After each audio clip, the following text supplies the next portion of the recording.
ಎಲ್ಲರಿಗೂ ಶುಭೋದಯ. ಇತ್ತೀಚೆಗೆ ಓದಿದಂಥ ಒಂದು ಕತೆ ನನ್ನ ಮನಸ್ಸನ್ನು ಭಾಳ ಕಲಕ್ತು. ಒಬ್ಬ ಮಹಿಳೆ ಮನೆಯಲ್ಲಿ ದುಃಖದಲ್ಲಿ ಕುಳಿತುಕೊಂಡಾಗ ಅವಳು ಫೋನ್ ರಿಂಗ್ ಆಗ್ತದೆ. ಗಡಿಬಿಡಿಯಿಂದ ಫೋನ್ ಎತ್ತಿದಾಗ ಆ ಕಡೆಯಿಂದ, ನಮಸ್ಕಾರ ಮೇಡಮ್, ನೀವು ನಾಯಿ ಮರಿ ಕಾಣೆಯಾಗಿದ್ದರ ಬಗ್ಗೆ ಇಂದಿನ ಪತ್ರಿಕೆಯಲ್ಲಿ ಜಾಹೀರಾತು ಕೊಟ್ಟದ್ದನ್ನು ನೋಡಿದೆವು ಅಂತ ಹೇಳ್ತಾನೆ. ಆಕೆ ಭಾಳ ಉತ್ಸಾಹದಿಂದ, ಹೌದು ಸರ್, ನಿನ್ನೆಯಿಂದ ನಮ್ಮ ನಾಯಿ ಮರಿ ಕಾಣೆಯಾಗಿದೆ, ಅದೇ ನಮಗೆ ಸರ್ವಸ್ವ, ಅದಿಲ್ಲದೆ ನಮಗೆ ಊಟ ತಿಂಡಿನೇ ಸೇರ್ತಾ ಇಲ್ಲ, ಹತ್ತು ನಮ್ಮ ಮನೆ ಜನರ ಕಣ್ಣೀರೆಲ್ಲ ಬತ್ತಿ ಹೋಗಿದೆ, ನಿಮಗೇನಾದರೂ ಸಿಕ್ಕಿದೆಯೇ, ಪ್ಲೀಸ್ ಹೇಳ್ರಿ, ನೀವೆಲ್ಲಿದ್ದರೂ ಬರ್ತೀವಿ ಅಂತ ಕುತೂಹಲದಿಂದ ಕೇಳಿದ್ಲು. ಆ ಕಡೆಯಿಂದ ಶಾಂತ ಸ್ವರದಲ್ಲಿ ಆ ವ್ಯಕ್ತಿ, ನಾವು ವೃದ್ಧಾಶ್ರಮದಿಂದ ಮಾತಾಡ್ತಾ ಇದ್ದೇವೆ, ಮೊನ್ನೆ ನೀವು ನಮ್ಮಲ್ಲಿ ಬಿಟ್ಟು ಹೋದ ನಿಮ್ಮ ಅತ್ತೆ ಮಾವನನ್ನು ನೋಡಲಿಕ್ಕೆ ನಿಮ್ಮ ನಾಯಿ ಮರಿ ನಿನ್ನೆನೇ ಬಂದಿದೆ, ಆದರೆ ಎಷ್ಟು ಪ್ರಯತ್ನ ಮಾಡಿದರೂ ಇಲ್ಲಿಂದ ಹೋಗದೆ ಕುಳಿತುಕೊಂಡಿದೆ ಅಂತಂದ. ಸ್ನೇಹಿತರೆ, ಪ್ರಾಣಿಯನ್ನು ಪ್ರೀತಿಸುವ ಜನರಿಗೆ ಕನಿಷ್ಠ ಮನುಷ್ಯತ್ವ ಇರದೆ ಹೋಯ್ತೆ, ನಾಯಿಗಿಂತ ಮನುಷ್ಯನ ಬಾಳು ಕಡೆ ಆಯ್ತೆ, ಅಥವಾ ನಾಯಿಗಿದ್ದ ಬುದ್ಧಿ ಕೃತಜ್ಞತೆ ಮನುಷ್ಯ ಪ್ರಾಣಿಗೆ ಇಲ್ಲದೆ ಹೋಯ್ತೆ? ಇಷ್ಟೆಲ್ಲ ಪ್ರಶ್ನೆಗಳು ನನ್ನನ್ನು ಕಾಡ್ತಾ ಇವೆ.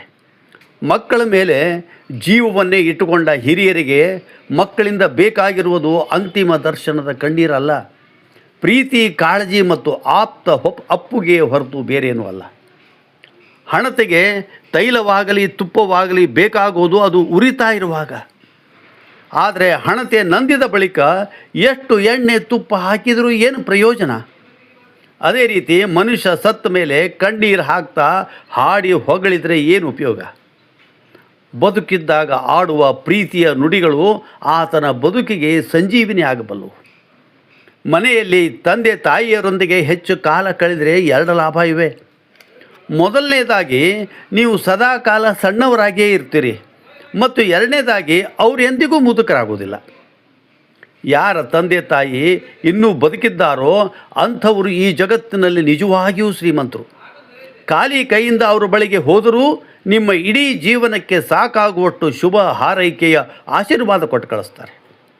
ಜಗತ್ತು ನಿಮ್ಮ ತಪ್ಪುಗಳನ್ನು ಎಣಿಸ್ತಾ ಹಳಿತಾ ಇರುವಾಗ ಅಪ್ಪ ಅಮ್ಮ ತಲೆ ಮೇಲೆ ಕೈ ಆಡಿಸಿ ನಿಮಗೆ ಸರಿಯಾದ ತಿಳುವಳಿಕೆ ನೀಡ್ತಾರೆ. ಒಂದು ದಿನ ತಂದೆ ತಾಯಿ ನಿಮ್ಮನ್ನು ಬಿಟ್ಟು ದೂರ ನಡೆದಾಗ ಈ ಜಗತ್ತಿನಲ್ಲಿ ನಿಸ್ವಾರ್ಥವಾಗಿ ನಿಮ್ಮನ್ನು ಪ್ರೀತಿಸುವವರು ಯಾರೂ ಇರೋದಿಲ್ಲ. ಇನ್ನು ವಯಸ್ಸಾದವರಿಗೆ ಮಾಡಲಿಕ್ಕೆ ಕೆಲಸ ಇಲ್ಲ ಅಂತ ಕೆಲವರು ಉಡಾಫೆಯಿಂದ ಮಾತಾಡ್ತಾರೆ.